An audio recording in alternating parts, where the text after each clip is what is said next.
What is up, guys? Welcome back to another episode of The Talk. Now, again, I'm continuing on talking about Pokemon Let's Go Eevee and Let's Go Pikachu.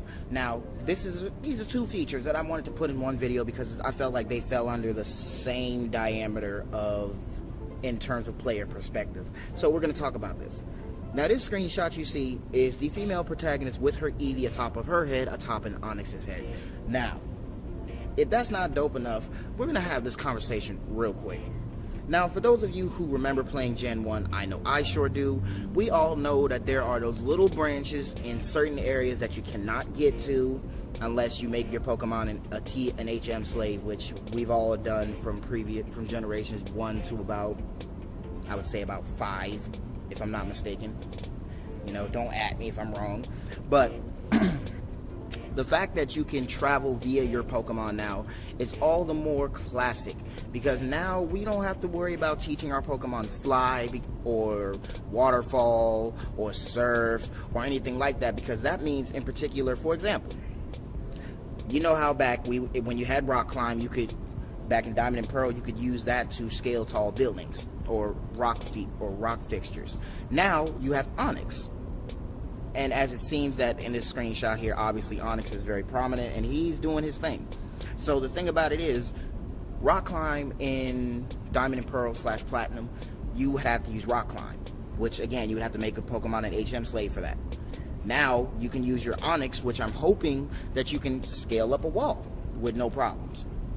So that right there is a nod to the fact that they know players have been using Pokemon in past generations as HM slaves, and the fact that they just got off of doing that is relatively new, but still.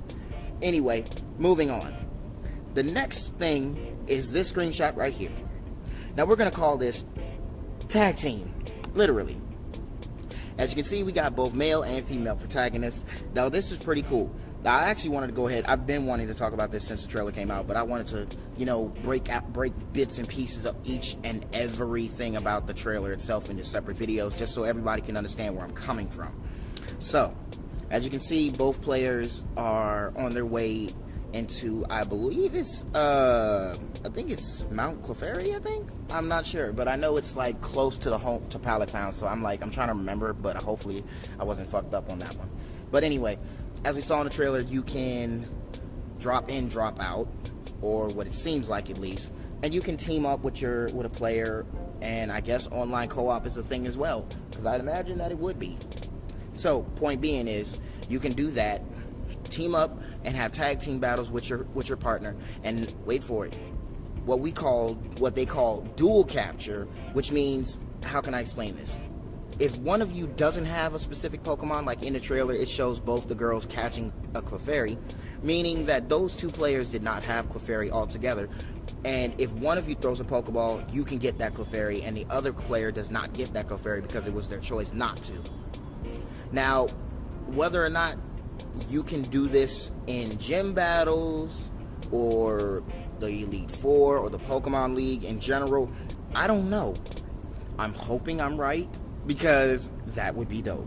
Like, the game would be a sweep through, in all honesty, if you could take your partner throughout the entire game, play story mode, do all that crazy shit, and then take your partner up to the Elite Four, and then turn right around, fight the Elite Four, beat the Elite Four, fight the champion, beat the champion, and then both of you become the champion.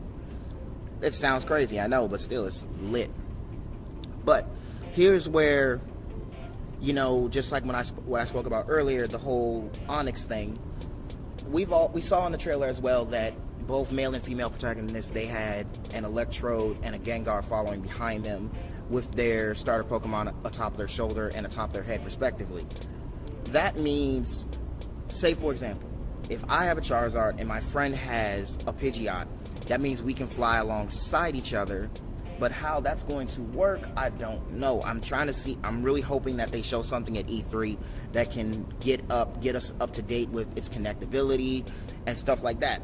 So whether or not we do get something, well, I'm not even going to say whether or not. I'm pretty sure we're going to get more conversations about Let's Go Eevee and Let's Go Pikachu, and especially about the new Generation 8 game coming out in late 2019, which I will also do another video about, but that's another time and that's another video.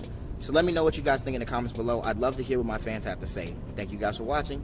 I'll see you next time.